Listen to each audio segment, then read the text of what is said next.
we currently, and I think it's exacerbated by the pandemic and the political environment, we don't seem to even be able to get along with each other in America if you have a different perspective on something.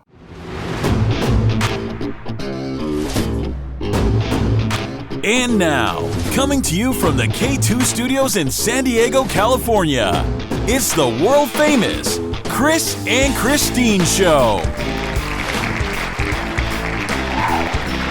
Hey, what's happening, everybody? How are you doing today? Thank you so much for listening, and I am Chris. And I'm Kristine, and welcome to episode 89 of the Chris and Kristine Show. Fantastic. How has your week been, baby? Oh, it's been a week. You know, it's post-graduation, so I've been just trying to figure out what to do with myself now that I don't have school. I've been considering a lot of different options, one of which is maybe I'm going to get a job waiting tables at a restaurant in the evening. What? That's like going backwards, because I think you started off your whole college career waiting tables at a Denny's, if I don't remember correctly. But girlfriend over here is going to have to start paying back those school loans, and a sister loves some good tips. I thought that was free schooling. part of the new. We live in the USA. Nothing is free. Oh, yeah. So, hey, backtrack a little bit. So last week, we actually went up to Los Angeles. Yes, we did. To see a special event starring the one, the only, but Dr. Kristine over here. Yes, we went to my graduation, and it was a wonderful weekend, and we actually went kid-free, which was kind of crazy because I was expecting to have them there at graduation, but I'm glad they didn't have to make the trek because it was a long ceremony. But you and I got some adult time on Saturday evening at the happy hour with my cohort mates, and I was really grateful that my parents and your parents were able to come. And it was just a really fun experience. And now I'm officially Doctor over here. And just like trying to figure out what to do in the evenings has been different because I've been so used to studying and schoolwork. And, you know, last night I actually went to a movie. I love going to movies by myself, but I went to the movie theater, and it's the first time in like 14 or 15 months because of COVID that I've been able to go by myself to see a chick flick with popcorn, and it was like glorious. How many other people were in the theater with you? 2. So you and so 3 total in the theater. It was a couple that was like sitting 2 rows in front of me, and I mean an older couple, like a married couple, and they were like kissy and stuff like that. It was cute. An older couple was kissy? Well, like, you know, like a little bit older than us, not like super old, but even if they were kissy, they could be all, you know, PDA. There was only one other person. I get you, yeah. And it was cute because it was like a chick flick, and I love those kinds of little romance movies. But it's been a busy week at work and just figuring out my new rhythm without school and realizing like I wasn't joking about the restaurant thing because I was like, well, I'm so used to being busy. And like sitting around and not doing things in the evening is not my MO. And so I always have something to do. And so one of those things that I've started doing is thinking about getting back into the wedding business on the side, like wedding florals. Wait, get married all over again? No. Round 2. Here we go. I used to be a wedding planner on the side. No way, really? Yeah. So I've been thinking about like getting into floral design and things like that. Just taking on, you know, a wedding or 2 a year, maybe nothing big, but you know, for brides that really need somebody great, thinking about helping them. So I met with a bride this week and was thinking about that. But, you know, lots of different things happening. Well, that's fantastic, babe. I'm so Thanks proud. so I'm so much. proud of you for graduating, by the way. And that graduation was amazing. It was held at the Los Angeles Coliseum. Yeah, it was. Which is right next to her school, USC, which up in the Los Angeles area. And it was like a big football event. Although when we went there, they had this whole COVID restrictions to where they only sold tickets or gave out tickets in pairs of 2. Right. So the seats were actually kind of roped off with this strapping that you'd use to like bundle big packages together. Like they'd strap these straps around the seats and around the rows that they did not want anybody to sit in. So did they escort you to your seats? No, the thing was when I went through the gate, they actually gave me a actual physical ticket. And the ticket did have a seat and a seat number on it. So I went to that seat and it was just me. It was my seat and the seat next to mine were open and all the seats around it were all blocked off. There was a couple, like a row, maybe like like 5 to 10 seats over. Maybe it's 10 seats over to my left. Right. There was 2 seats over there. A couple was over there. Everything was in groups of 2. There was no seats that were more than 2 together. It was like 2, and then a bunch of section roped off, and another 2. So if you look around the whole stadium, you would see like there's 2 people there, 2 people there, all kind of all around the whole stadium. The stadium was not filled, obviously. No, it wasn't. And what's really interesting, and USC did an amazing job, and shout out to their entire staff, because there are so many universities that haven't been able to hold any type of commencement. But because of the large number of graduates, there were because they had the class of 2020 and 2021, they said if everybody had attended, which they didn't, if all the graduates had attended, they would have been awarding 38,000 diplomas. Wow. Yeah, check that out. 38,000. And so they couldn't, of course, do that in one setting. And so they broke it up to have 2 commencement ceremonies per day for 14 days. So something like 28 different ceremonies, 350 staff members from USC committing all of their time to.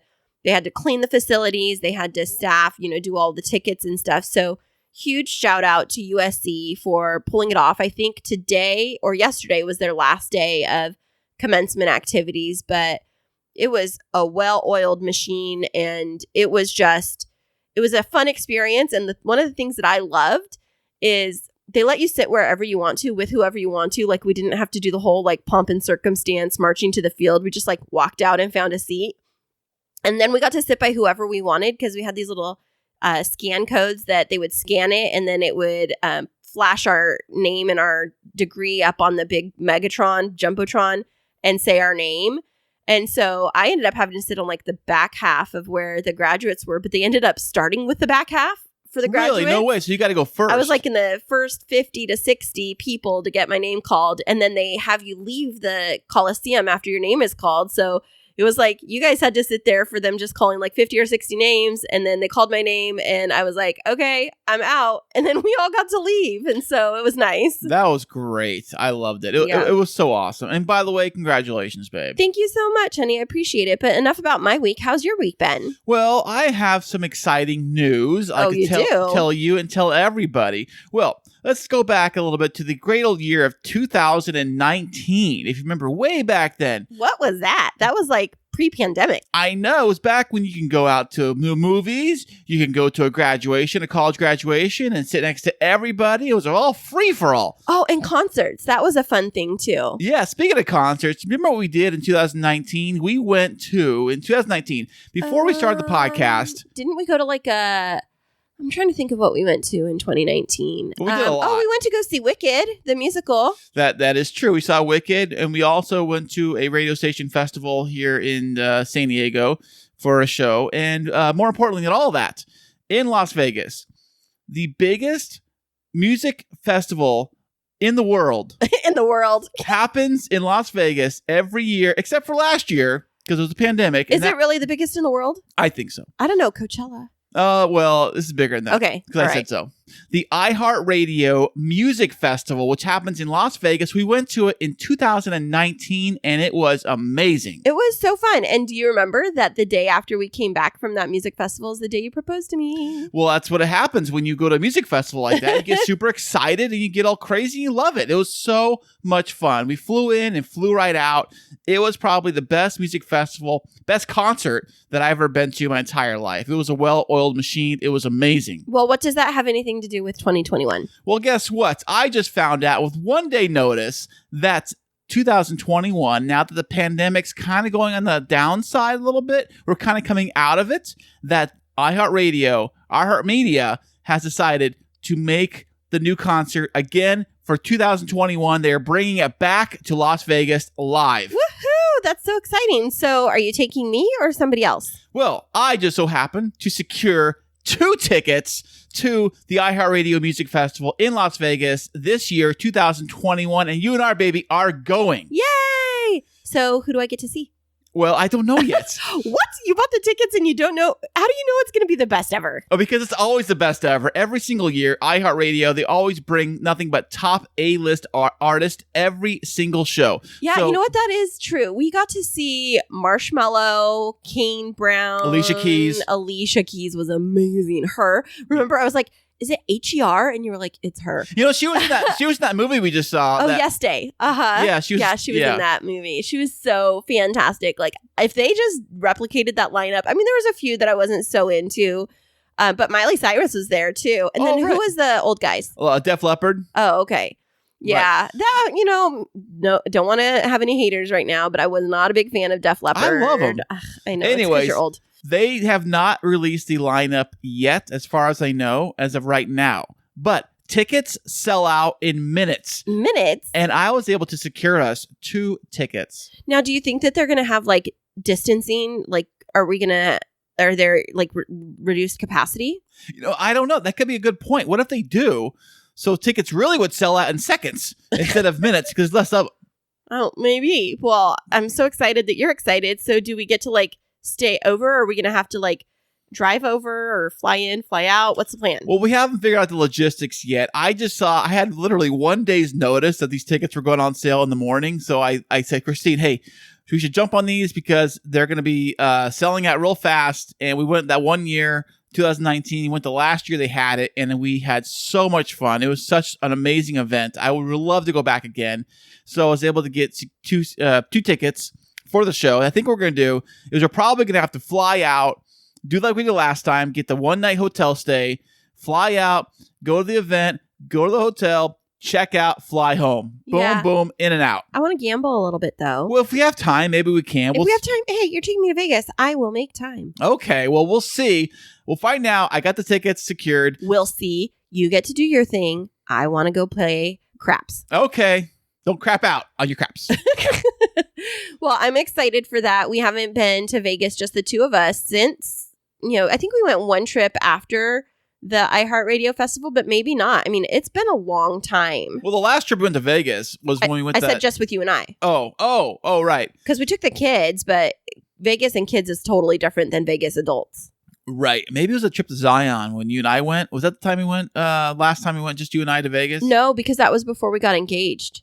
So the last time might have been when we went to the iHeartRadio Music Festival, or maybe we went one time after that. But needless to say, it's been a long time, and I'm looking forward to it. And, speaking of that, you and I are going to be doing some traveling now that COVID restrictions are lifting a bit. You and I, and the kids included, we have some fun stuff lined up. And, I'm thinking maybe we need to start like a separate bank account just for vacation fund. Because, we got that surprise just, what was it? 3 weeks ago, where my parents are taking us to Mexico, just you and I in June. And then we're taking the kids up to go stay in a cabin up near Yosemite for a week during the summer in July.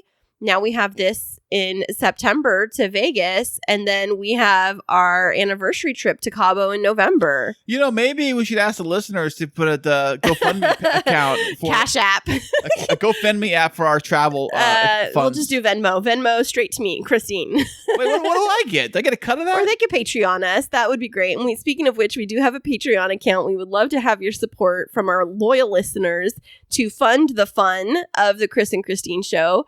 And we will leave the details for Patreon in our show notes. Yes, we always do. It's always there at the bottom, excluding our famous, absolutely amazing website, which I created, yours truly. Where can they find that? It is at www.chrisandchristineshow.com. And that's Chris and Kristine with K's. That is right. Yep. And we have this week another fabulous guest you are going to learn a lot about news media. She is super fascinating, and she's going to be with us right after this. Hey there, K2 crew. We love having you as our loyal listeners. To keep up to date with what's happening behind the scenes, check us out on social media. Yeah, you can find us on Instagram and Twitter.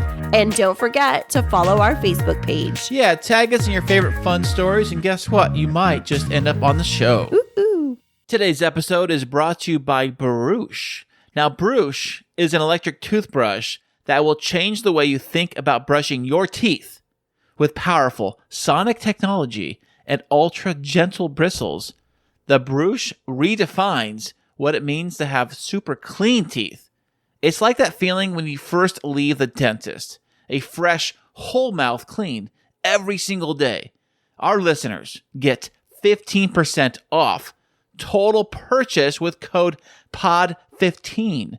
Follow the link in the show notes and enter the code POD15 to get your exclusive discount and upgrade your oral care routine. And welcome back, everybody. Today we have another fantastic VIP guest. She is a journalist, an author, and an adventurer. Welcome to the show, Jessica Stone.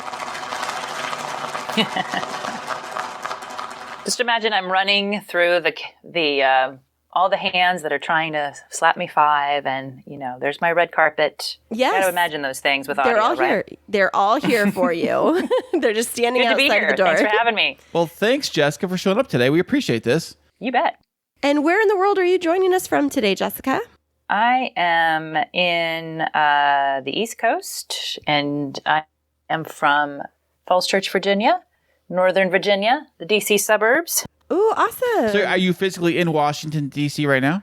No, I am physically in actually an undisclosed location. Oh, However, I typically come from Northern Virginia. Okay, fantastic. Ooh, I like Unless that. I'm trying to be mysterious. I know, woman of mystery, undisclosed location. Is it one of those things? If you told us, you'd have to kill us, because I totally want that to be the case. Oh, well, I don't want to die. What are you talking about? Yeah, no. It's a good thing we're only connected by audio, or you might be more afraid of my abilities, I guess. Sure. Awesome. Well, we're really excited to have you on the show today. You have a super interesting At arm's story. length. Yeah. You have a super interesting story, and we can't wait to dig into it with you. So, first of all, you're a journalist. Tell us a little bit about that. I just love to write. I love to explore. I love getting paid to be nosy, and this is a great career if you have those qualities. I didn't know that was part of the job description, because if it's like pays to be nosy, gosh, I could totally make a career out of that. I feel like it's a good starting point for sure. And I know you're thinking about some job changes. So, maybe put this on the list. It is possible. Yeah. So if you are really good at being nosy, when you're in a restaurant, are you constantly eavesdropping? Oh, yeah. Yeah. Oh. I mean, I do try to pay attention to the person that I'm with, who hopefully is giving me good information. But there is certainly, if I notice that I recognize somebody or see somebody high profile, I might have to go to the bathroom a few times and walk by their table. Maybe drop something I don't know, that takes a long time to pick up right nearby. I'm sure they're on to me, but Jessica, at what point in your life did you say, I want to be a journalist? 16. 16. Now, why that particular age? Was it when you got your license or what? That was because I had wanted to be a Broadway stage actress, and at 16, I realized I no longer wanted to be a Broadway stage actress, because instead of being somebody else in front of everyone else, I wanted to be me in front of everyone else. Okay, so a journalist is kind of like being yourself in front of everybody else. I get that, yeah. Well, the broadcast side of it, right? So Right. I've done mostly television and radio. You have to be used to being in front of people, but it's actually easier to do, I find, TV than theater, because you don't actually get any reaction from anybody. So if somebody doesn't like what you're saying, you don't really know until after the fact. Ooh, did they Unless fire somebody's you? screaming What? in your ear. Well, sometimes you get a producer or somebody screaming in your ear, rap, rap, rap, and you're trying to talk, and you're like, whoa, I can't. I have such cognitive dissonance right now. But other than that, you don't really get any feedback. Like when I'm publicly speaking, you have, you're like, oh, wow, I got to wake these people up. I'm putting them to sleep, or wait, they just looked shocked at what I told them. Or wait, they're really engaged, then you can, a little more interaction, a little more feedback. So broadcast journalism, I guess I just make an assumption when people say journalism, I think of print, but broadcast journalism is a whole different level of preparation, because you have to be on the spot right away. Some of Chris's favorite people to watch on TV are the news individuals. So, What? Like who?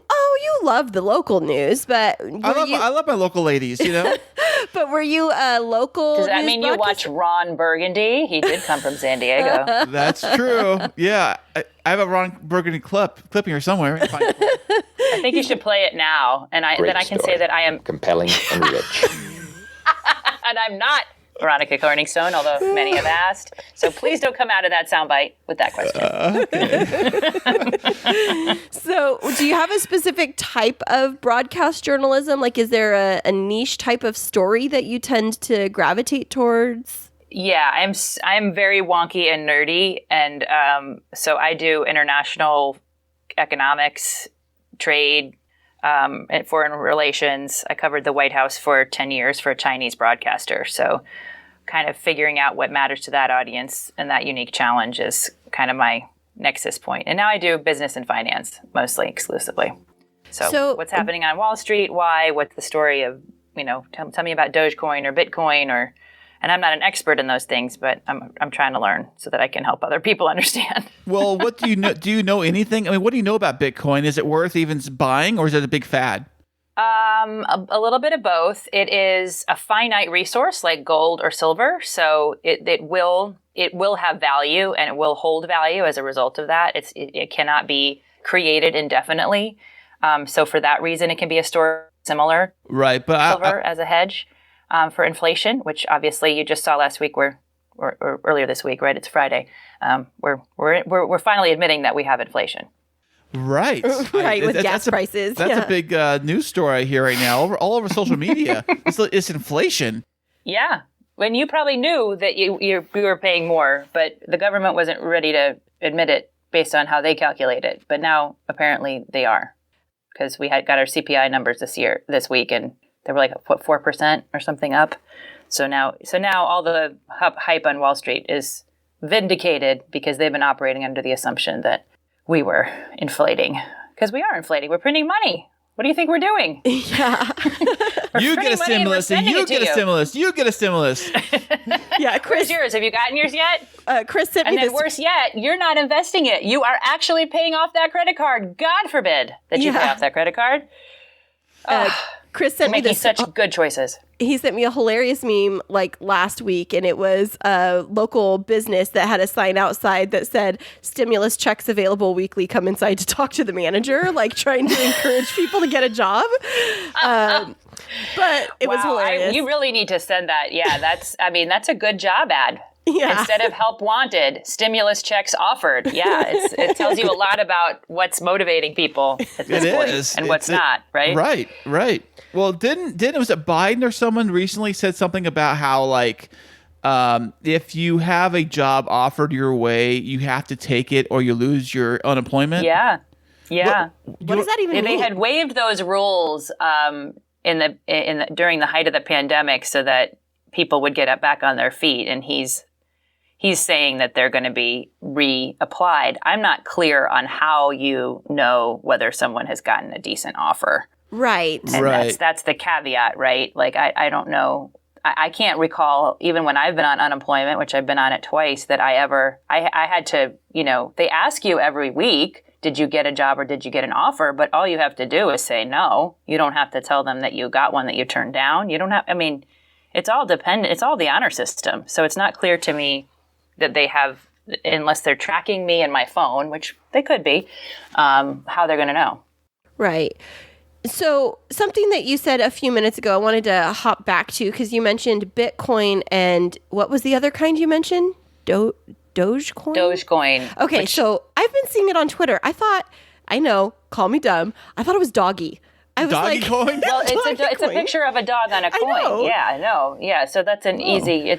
You're not going places your mind wouldn't normally go by virtue of actually seeing it. Yeah. Yeah, but you said Dogecoin, totally and I was like, it's not doggy. Oh, mind blown right now. But I don't even know what all of this stuff is, and so maybe tell us a little bit about what that means to be in that finance and business world. What is your intent behind your reporting? Well, I'm not a finance background. I have a journalism degree and a political science and French degree. So I approach my business reporting as a student of learning how all of these things work and why they're popular and why they're necessary. I have what's called more of a macroeconomic background, where I've studied and watched and witnessed different economic trends globally and why they rise and fall, whether it was the last recession, this recession. different efforts to stimulate the economy through what they do in the central banks or what they do with Congress. We've done both this time around. So I try to stay away from the weeds. The weeds can be helpful for me to know to broaden out the spectrum. But I think the reason that you're seeing so much conversation around cryptocurrencies broadly, which is, there are dozens and dozens of cryptocurrencies, is for a couple of reasons. In the pandemic, we've seen a lot of people not want to touch cash. So electronic payments, which we are behind on compared to other countries around the globe, we still use credit cards and cash in this country, and a country like China doesn't use either. What? They have them, but they don't use them. You cannot use a credit card. It's very hard to use a credit card in China. Really? So They what pay would with you their do? phone. Like, what would you do if Pay you with went your to phone. your phone, like Apple Pay or something else? Yep, basically the Chinese equivalent, which is WeChat Pay or Alipay. So they have all these electronic payment systems that are tied into your national identity card. They're tied into your bank account, and it's very, very convenient. You can take a picture of a barcode or a QR code with your phone, and that's how you pay. You can also pay with facial recognition. What? Wow. That's crazy. Yeah. So so it's actually hard. It's harder and harder to be a Western tourist there because you don't have a Chinese bank account. You're not likely to be able to get one very easily, and so you have to pay. I often, when I've gone, have had to pay a Chinese person and then in cash, or I can't even Venmo them because they don't. My bank doesn't talk to their bank quickly enough. So I think that the touchless payment has really been a focus because of the pandemic, and I think that there's obviously a lot of people with a lot of time and maybe more money that we've seen people speculating in the stock market. That's why we saw the Robinhood thing and GameStop thing go crazy, because a lot of people that didn't know a lot about investing were investing based on what they read on Reddit about GameStop and, or Hertz or some of these other blockbuster other companies that they were trying to save that were in bankruptcy, a variety of different situations, but sort of not based in any sort of research that people did. And so I just think there's an appetite to make money because we've just seen this horrible thing happen to our country. It affected our economy. I think it's more than we realize affected our psyche and our psychology. We're lonely, we're isolated, and we're not making the best decisions. And we're very divided politically. So, you're not even talking to people you might have talked to that might actually be able to talk some sense into you if they have a different political point of view. So going on that note with the political divide and with you being in journalism, so you got CNN is obviously very left and you got Fox is obviously very right. Is there kind of like, what is Kristine's looking at me, kind of give me a funny look over there, but I'm saying that like, when you are a journalist, are you kind of persuaded when you are working for one side or the other to like, you have to kind of lean a particular way? So this is where my generation will show itself more than my training, because I haven't been in school in 20 years. But my generation of journalists was definitely taught that there were many sides to a story, and that truth exists. And I firmly believe that it does, and it's discoverable. And you're not going to get all of it; you'll get pieces of it, but you form the best picture that you can, and you do that by listening to multiple voices and not going in with a predetermined point of view. However, I'm starting to notice in younger journalists that they think that they are here to advocate for a position. They think they are here to advocate for a social justice position or particular point of view on gender or race or religion or ethnicity, and I don't come from that training or that persuasion. And we are going to have a clash in our newsrooms with those ideologies competing with each other. What has happened to news more broadly is certainly that the commercialization of news has caused news to take a position. And I've worked for Fox News. Their evening hosts take a position. They have news products that don't take a position consistently or take a center-right position. I would argue that that they spearheaded a lot of the opinion journalism on television. They basically took talk radio and put it on TV, and it was wildly successful. AM radio moved to TV. A lot of the hosts that they moved to TV were right off radio. The Rush Limbaughs that, Sean Hannity and Rush Limbaugh are the same generation of radio broadcasters. So, and then, everybody else had to react. One thing most people don't know is that MSNBC, remember, it's Microsoft NBC. That's what Right. MSNBC means. Initially was going to be a right of center broadcaster. Tried it. They wasn't getting viewers, so it went far left. CNN used to be in the middle. Jeff Zucker from NBC took over. They decided they were not going to stay in the middle, and I think they arguably surrendered the only reason people were watching them, which was that they were supposed to be in the middle. Right. And now we have people, being told by the president of CNN that they can put their opinions on there, and if that's not what you're looking for, you're not going to go there. And if you want a left of center, there either. Because you have that in other places. And we have a huge fragmentation of media with podcasting and online journalism and now Substack, where you can actually subscribe directly to the journalists that you like. So you're going to have, you don't have NBC, CBS, and ABC 30 minutes of programming every night that everybody sits around to watch anymore. And I don't think younger news consumers want that, and I'm not even sure they want unbiased journalism. If that's the case, I'm very concerned about the future of our country because we're the only profession that's written into the Constitution. We're the Fourth Estate. First Amendment guarantees the right to a free press. And if we abuse our position to keep government accountable without thinking purely and only about the profit motive, we're not actually serving our country as journalists. That's a really good point. One of the things as you were talking, it made me think about, as you were talking about the younger generation of journalists, is something completely outside of news media, but still in a type of media, which is social media and the influencers. And it makes me think about that same type of mentality of influencing individuals to buy a certain product, to do a certain thing, is that same type of mentality that appears to be showing up in the news media, which is our success, our motivation is to get you to buy into our line of thinking. It's still that kind of consumerist mentality of, I am only successful if I get you to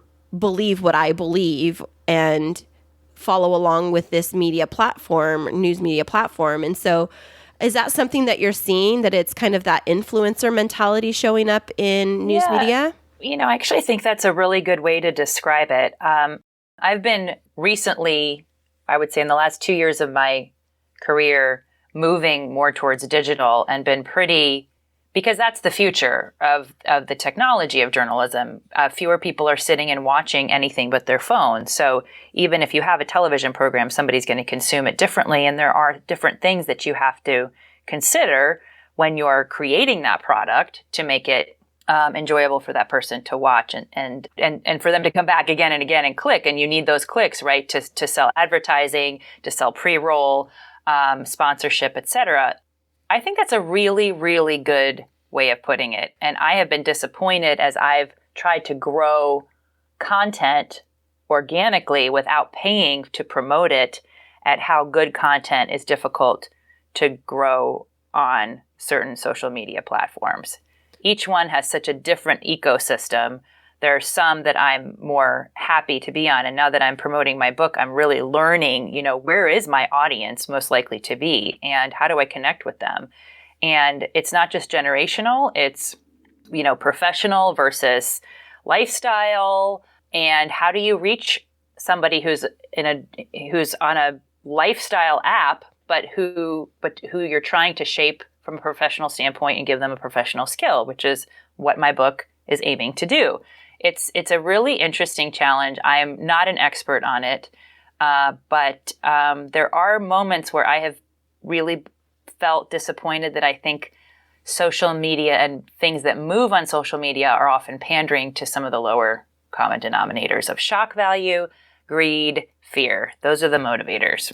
Yeah, that's really interesting that you say that. Chris and I were talking this morning. We have coffee together and kind of talk about our plan for our day as we're getting going. And we were sitting talking about getting ready to have you on the show and just thinking about the pattern that news media and journalism has kind of evolved into, where it used to be, you could sit down for the nightly news, and for the most part, you would get facts and you would get a reporting out of what's happening in the world. Whereas now, when we sit down to watch some type of a news outlet, it's looking as if it's trying to evoke some type of emotional response. And in that, whether you're activated by fear or, fight or flight instinct, you build some type of a connection. It's either I need to rely on this source because they're going to help me know what I should fear and be afraid of and avoid, or how I should respond, versus like being able to sit and passively receive information. And so it's like that difference of moving from information gathering type of news media reporting to, if I don't have an emotional response, if I don't get triggered in some way, are they even doing their job? And it just seems like it's really odd. I like the old-fashioned sit down for the nightly news or whatever it is and just learn what's happening in the world. Like, we're just strictly reporting out. Like, let's eliminate the bias and the positionality from it. Yeah, you would be in the minority, I think. Although there are people who are trying to meet that need, especially in the younger generations. I mean, I've talked to different companies that are efforting to meet a, sort of metered in the middle standpoint, even have viewer engagement to rate whether it's unbiased or not. But if the trend I'm seeing inside the newsroom is emblematic of millennial news consumers and Generation Z, who I think we know from research are much more interested in causes, then it may be that the lines are going to be too blurry, that they may not want the lines not to be, they may not want what you want and what I want. So you mentioned that about causes. It makes me wonder if that's really what's behind this, is people needing a cause to stand behind to feel like their life has meaning. And then they find that with kind of biased reporting. I don't know. It's just interesting conversation. Yeah, it's certainly possible. I mean, my reaction to that is that my cause is free speech, and my cause is the protection of that free speech, explaining what the Constitution says about our ability to even speak hate speech, that actually hate speech, whether you like it or not, is protected by the Constitution. When it turns into violence, it's not. But there are a lot of unpleasant conversations that are entirely constitutionally protected, and yet there are people who don't know that, and there are a lot of young people who would just say, they'll shut down the conversation and say, you shouldn't be even talking like that. It's like, well, then how can we challenge and debate ideas and get to the best result if we're not able to talk about controversial ideas? We should be able to talk about this. Have you seen the movie? I think it's No Safe Places. I think it's on Amazon. Mm-mm.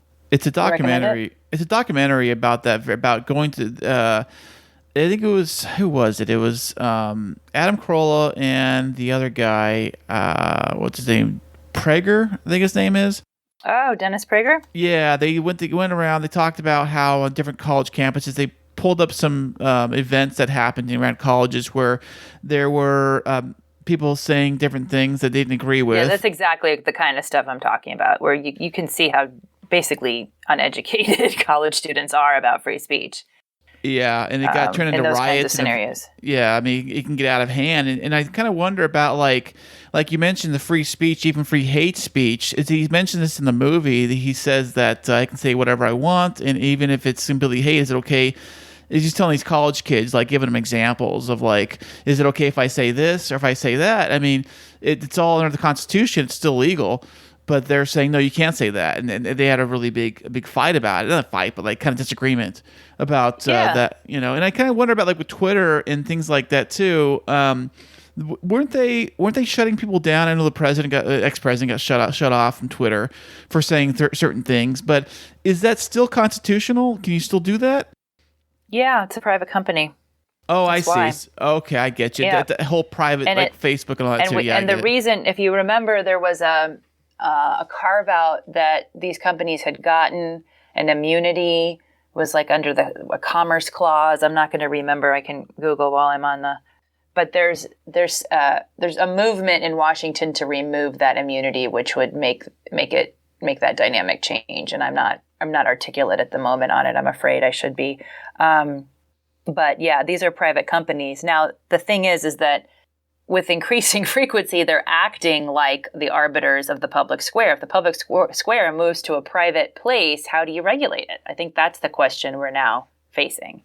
Yeah, I was just going to ask that question because you bring up a really good point with Twitter being privately owned, Facebook being privately owned, but and I don't know this, but isn't every news channel and every newspaper owned by someone? I mean, if we're talking about free press, there's not a press of the people owned by nobody that's just like free, Section right? 230, the Internet Free Speech Law, that is, at one point last October, President Trump wanted to repeal that. It's part of the Communications Decency Act. 30 years ago, I'm reading now, it protects internet platforms from liability for many of the things that third parties say or do on them. And that's part of the arguments. Again, this is not my level of expertise, but I think on a regulatory, I think we all as citizens need to be watching this battle over how to regulate these platforms, because it does go back to a fundamental balancing and keeping accountable of our government. If you can take me off of Twitter if I say something that enough people don't like, even if it's true, like imagine Watergate in the age of Twitter. Right. What if President Nixon was able to influence Twitter to shut it down, and the Washington Post never never published these things? Right. Maybe, because maybe he was so popular that the point is that this has to be unassailable from the public. It has to be beyond political fingerprints. It has to be uninfluenced. And that's what the constant, many cynics could say, oh, we're already kind of too far down the garden path. But I do think that that's something we really have to contend with. Not to mention that most of us are probably shareholders in these companies. I mean, if you check your 401k, chances are high that you're in these tech companies. You may not have a big enough share to go to a shareholders meeting to say boo, but, chances are you have a stake financially in their success too. Yeah, definitely. It sounds, Jessica, like you have a lot of understanding of the different sides of the arguments when it comes to like the biases in media, and that you have this passion to try and help people understand how to like overcome that. I heard that you said that you published a book recently, and I have the title of it here. Does that kind of relate to your inspiration behind the reason why you wrote your book? It has become a self-fulfilling prophecy. I set out to write the book a year ago because, which is called Crossing the Divide, 20 Lessons to Help You Thrive in Cross-Cultural Environments, because I had come off of about 10 years working in super cross-cultural environments through my profession, whether it was Afghanistan, sending myself there to cover the war 10 years ago, and spending 2 months there on my own, or the last 8 years prior to leaving 2 years ago and working in Chinese media with a very diverse ethnically and racially and gender-wise group of people from all over the world and all different backgrounds and sets of assumptions and worldviews. I recognized out of that experience that we have a lot of people in this country who don't fully understand how diverse the workforce is and is becoming from a worldview and perspective, and how without that knowledge, you cannot accomplish projects, and you cannot you cannot make a client feel good. You have to understand how to communicate with people according to their culture and their background. And our American openness doesn't always cut it. A lot of times we can fall flat on our faces or make assumptions that are inadvertently rude or insensitive. We even the most unpatriotic Americans probably has a piece of nationalistic streak in them somewhere, where they think that we do things well or right here. So my goal with that book was to tell a lot of adventure stories, and with a lesson, and try to equip new entrants and early entrants to our workforce with a framework to go in and be more successful in their jobs. So right now there is a lot of work being done in the area of diversity, equity, inclusion, and cultural competency in professional learning settings and in schools and departments of higher education. So how is your book different from classroom learning? It's a story. It's a series of stories. It's not academic. It's not researched. I don't have footnotes. You can read this on the train, on the bus, not in the car if you're driving, on the plane, on the beach. And it's intended to communicate conceptually, and some skill sets. There's some logistics in there too. When you kind of come into a new country, some things to think about. A lot of things I've learned the hard way or did wrong at the time. And I spend probably the most time talking about interacting with Asian cultures and recognizing that your set of assumptions in the West is fundamentally different from people in the East. I think some of the diversity, equity, and inclusion education and I haven't studied it, my experience with it thus far, it's not clear to me that there's an understanding that we don't all come from the same set of absolutes, that even honesty. I mean, for example, honesty is not actually a valued trait if it means you get the upper hand in the East. Yeah, exactly, that reaction, right? So like if you're crafty and deceptive is a tool to win, and winning is important. That's not to say the West doesn't do that, but I would argue that we don't usually think of it as the right way to win. Cheating is not the right way to win. Some of us, we don't tell our kids that, right? For the last 4 years under President Trump, most of us telling our kids, don't act like that. Don't see what I see and do what he does. Then again, so I just think there are different assumptions, and it's really helpful to know that we don't all come from the same place. We're not all educated to believe that the same set of traits are successful traits. And gender makes a big difference, too, of course. I'm pretty loud and forceful, and that, coupled with my experience in Asian cultures, is not the way they want women to act, and it's actually, it really doesn't help you. Well, speak more on that. It's a mark against you. What do they expect their women to be like or be over there? So I think there's a lot of really, really bright, I've met and worked with a lot of really, really bright Chinese. And of course, each Asian country is different. So I think we have to, and that's not something that all Americans recognize. So people of different ancestry from Asia, they're not interchangeable, and they will tell you that. And yet we call all of them Asian American Pacific Islanders. And there's 30 or 40 different kinds of ethnicities within that racial group, unlike African Americans or Hispanic Americans, which, Brazilians would not identify as Hispanic Americans because they're not from Hispaniola, the central part of Central America. So I think that my experience with them is very smart, but they have a very different way of interacting in public, which is not overtly loud, boisterous, or forceful. Demure, submissive, meek, doesn't mean they are, but that is what couches their femininity. Those are the traits of femininity. I don't exemplify any of those. I'm a bull in a china shop at the best day. I'm not even that coordinated. So I'm very grateful for the time that I spent in a Chinese context, because I think they were really putting up with quite a bit and probably uncomfortable a lot. And I didn't even know for a while that it was just, there was cultural dissonance, that it wasn't personal.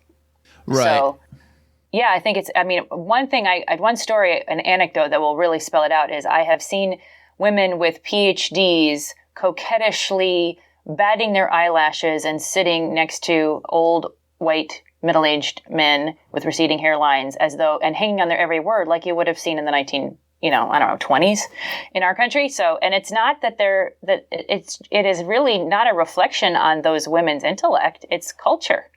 It's how they think they're supposed to behave. Do the men in that culture kind of enforce that? Not say enforce, but kind of put that in a, this is kind of how you have to behave, kind of reinstate that, so to speak? I think some of that is, I don't think that would necessarily happen inside their culture, as opposed to with a person of another race that they were trying to impress. Oh, Does that got make it. sense? That makes a lot of sense. So the challenge that you faced was from being from outside? Yeah. Yeah. And also just not, almost being more like the men than the women. I mean, certainly that was the Okay. case in Afghanistan. I've never met any of my Afghan friends' wives, for example. Really? So there are diminished roles for women, Oh, yeah, with the veil at and least all in a that? public sense. Yeah, okay. So now I may get myself in trouble with my Afghan friends, but my experience 10 years ago in Afghanistan was that I rarely, if ever, met an Afghan woman, and certainly not a woman uncovered, and definitely was not treated like I didn't feel like I was treated like a woman. I was treated like one of the guys by Afghans. Okay.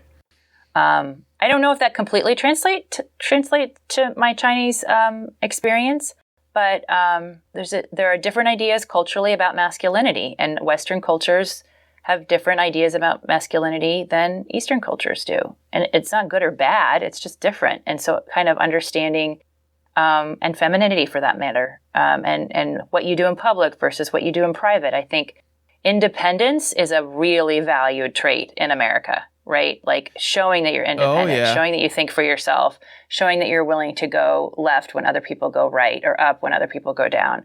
Well, that's not valued in a communal culture. Family, thinking like other people, thinking about other people before yourself, those are more emphasized.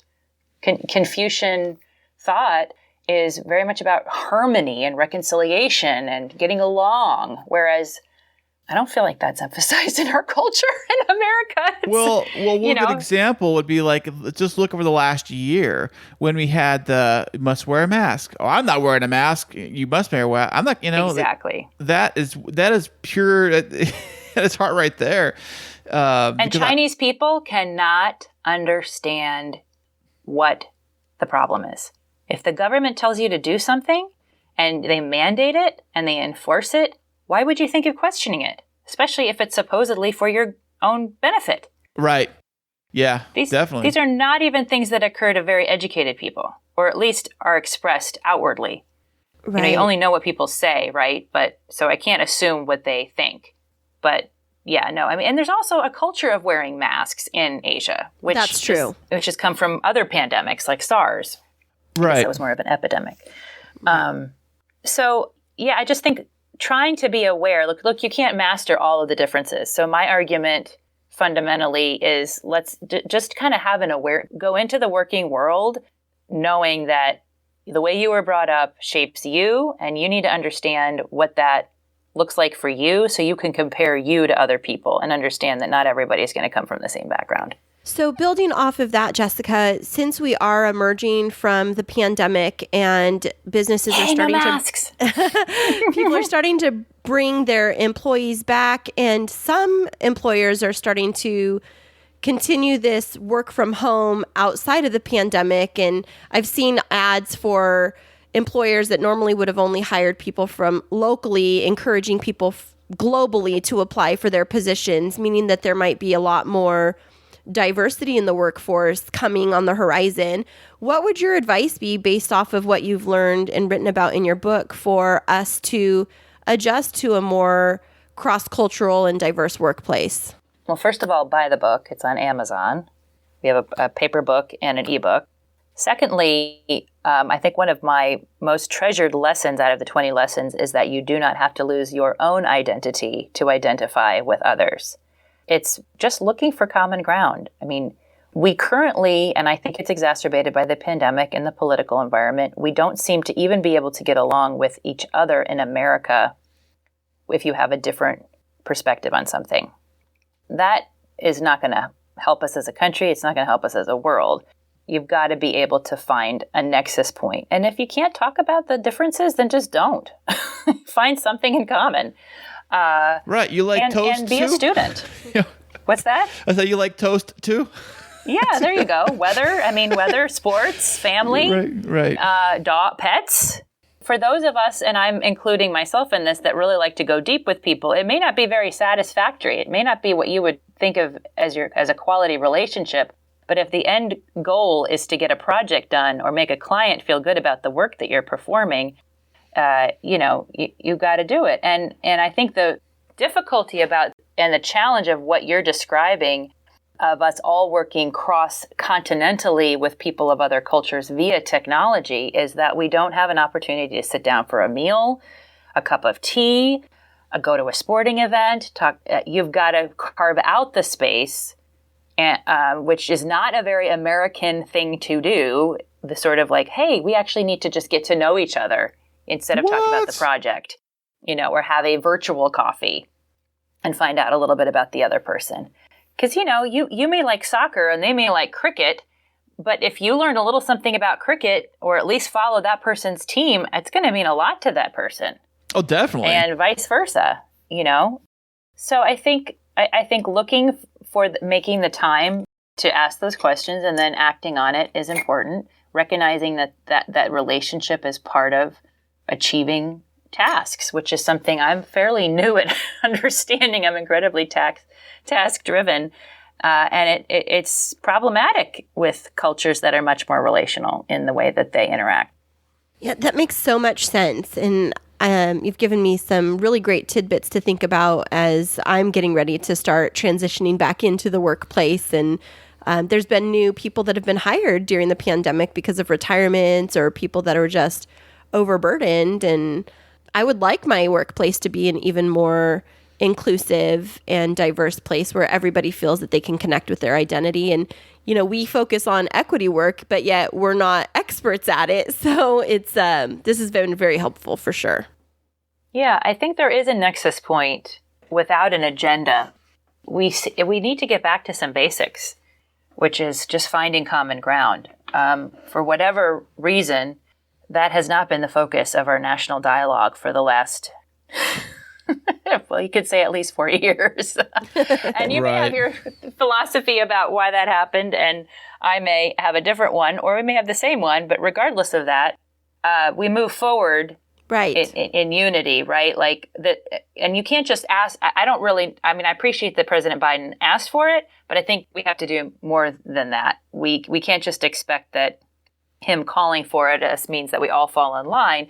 We each have to make an effort to reorient around the idea that like America's uniqueness, and I use America, people in South and North America just, I've learned, do not like that we think that this is America. This is the United States of America. They are part of America and the Americas. But the United States of America is an idea.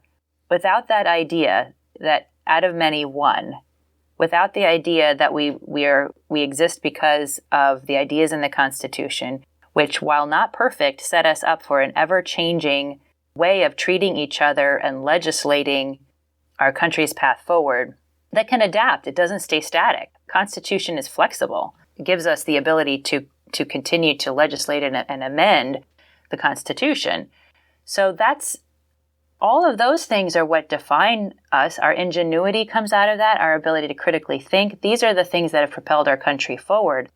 And I think it's important that we're looking at inclusion and race and issues that have contributed to disparities in our economic picture and our racial picture where people live. But if we look too far behind, we will risk not looking forward. Well said. And we have to look forward to move our country forward economically and politically. Well, this has been so informative, Jessica, and we really appreciate the time that you've spent with us on the show today. So tell our listeners again where they can find out more about you and your book and follow along on your journalistic endeavors. You can find the book on Amazon. It's called Crossing the Divide, 20 Lessons to Help You Thrive in Cross-Cultural Environments. It's available in an ebook as well as a paperback. And you can find me at jessica-stone.com. I'd love to hear from you. If you read the book, please feel free to sign up for my mailing list on the website. Share your cross-cultural adventure stories with me. I think we are all need to be approaching this interaction as students of each other and willing to learn from each other. And I hope to learn from you. Fantastic. Well, thanks so much, Jessica, and we can't wait to hear what the next exciting development is on your professional journey. Thanks for having me. It was good to be with you guys. The Podbreed Network is strictly for the small podcasts that are up and coming in the vast world of podcasting. Podbreed is made up of many diverse podcasts, coming together to achieve the same goal of being the best damn podcast network on the planet. Find out more at podbreed.com. Well, that was so much fun having Jessica on the show. I had no idea about all the journalism stuff and the background stuff and the travel stuff. Who knew about China and their money situation? Yeah, it was super interesting to learn all about not just how different cultures function and how women navigate that when they're in a position of power, but also to learn about like the changes that have happened in media and reporting. And I've been watching the news the last couple of days since we had her on the show, and it was so funny. I saw a news article that came out about something that occurred in my hometown, and it was about a city council meeting that I had watched. And to read the position of the reporter, it was so biased, and it was like not reporting on the facts. It was like, even in the title, it was like small town bigots, da da da da da. And it was just like, how about you report on the true facts, not just on your perception of the facts? And I've just become hyper aware of it. Hey, what was that paper you said that was like total false fake news? The Onion. The Onion. I only get my facts from the Onion. And Wikipedia. Wikipedia is true. It is a pedia, like an encyclopedia. In fact, Wikipedia came first. Encyclopedia came second. That's not true. And the Onion told me it was true. You're too much today. Well, yeah, it was a super interesting interview, but where do you typically get all of your news from, Chris? Pretty much social media. Like, I'm on Instagram a lot, and I scroll through Instagram. I follow a lot of like news stuff, news headlines, local news, some CNN stuff, TMZ. What else I follow? TMZ? Oh my gosh. Actually, honestly though, TMZ, talk trash all you want. They break all the stuff first. That George Floyd video, TMZ came out with it first. Like that's where I saw it first. All that stuff came out first. They are pretty much the first ones to release all that stuff. But they're ambulance chasers.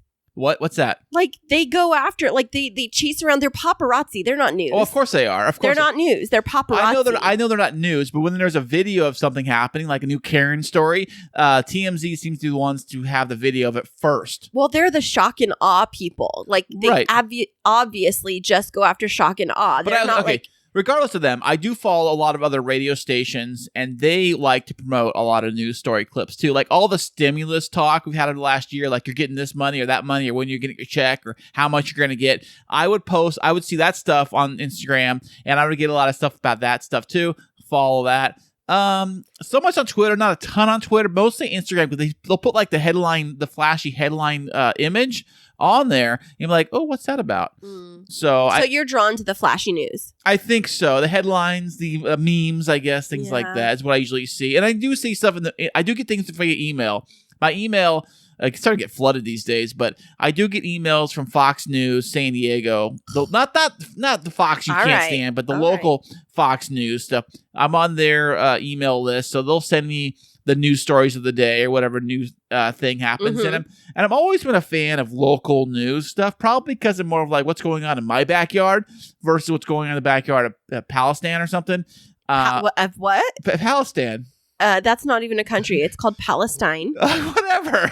Palestine. Oh my gosh. Chris, see, this is what happens when you watch fake news. It's like you come up with new countries. Well, it's over there somewhere. But I'm saying is that I apologize to all of our listeners that are going through severe persecution in the Middle East right now. Chris didn't mean to downplay that. That's what happens when you watch fake news. And the Onion said it was true. Oh my gosh, Chris. And it's one new one I found out called the Babylon Bee. You've heard of this one? Oh, no. They send out stuff all the time. Good stuff too. No. Good content. They are horrible. What's wrong with them? They are satirical. They are specifically designed to make fun of the news. They make up fake stories. They do? I thought it was real. No, are you kidding me right now? I honestly... Like 100% be real right now. I would see them like, that's pretty cool. But the title sounds weird though. It's because, oh my gosh, Chris. They came out, they started as a site that was like satirical about religious news. Babylon, like Tower of Babel, like in the Bible. Like they literally if you really get your news from them, we need to have. I follow them on some social platform. I see them. It must be Instagram. No, I follow them. We need a come to Jesus moment. I follow them to get a laugh. Wait a second. No, listen. You follow them too. Don't blame me. You follow them. No, I follow them to get a laugh because I know all of it is fake. And I like to see what hilarious things they come up with that are like... Yeah. Me too. No, you really thought they were real. Me too. Yeah, they should have a disclaimer, fake news source. Like we should have a disclaimer like they have on the like the healthcare when you have the like medications that come up and they're like side effects may include on anything for Babylon Bee or Fox News or... Well, Fox News is a real news source. Well, fake news. Any of those news sources that are more sensationalized, like they should have a disclaimer. In the book that I read when I was in high school called Animal Farm, they referred to it as muckraking journalism, which is like they just try and like stir up the crud and try and get people to react, and they like go after the most like heinous stories. And so they should have a disclaimer that calls them like, this news source is sourced from paparazzi, or this is classified as a muckraking journalist. You say that, but Wikipedia does that on the bottom of their every page. It says where all the sources come from on all the Wikipedia facts. Right, and Wikipedia can come from regular people like you and me. You know what? More power to them. Oh, my word. More power to them. Friends, this is what I'm dealing with. This is what the conversation is like anytime we talk about the news, is Chris will like sensationalize something, and I'm like, where was your news source? Well, Babylon Bee. It's the truth. It was on the internet. It was on the interwebs, so that makes it true. That's right. The interweb is not filled with fake stuff, is it? Oh my word! I mean, everything you see is true in fact on the internet. No, it's not. It says so. What are we? It's in print and it's on a screen. That doesn't make it true. Just because somebody said it doesn't make it real. Yeah, well, you know. I know. I'm just teasing. All right. I don't know if you are though. You say you are, but are you really? Yeah. Well. Anyways. Well, we hope that you all have gotten a lot out of today's episode. We know that it was a very in-depth interview, and I know I got a lot out of it. And so if you have any questions, please feel free to reach out to us. You can contact us through our social media or our email, which is linked on our website, which again, what is that website? www.chrisandchristineshow.com. And that's Chris and Kristine with K's. And we will see you guys next week. Remember this week that life is too short to wake up in the morning with regret. So love the people who treat you right, forget about the ones who don't, and believe that everything happens for a reason. If you get a chance, take it. If it changes your life, let it. Nobody said that it would be easy. They just promised it would be worth it. Thanks so much for joining us. I'm Chris. And I'm Kristine. And until next week, keep moving forward.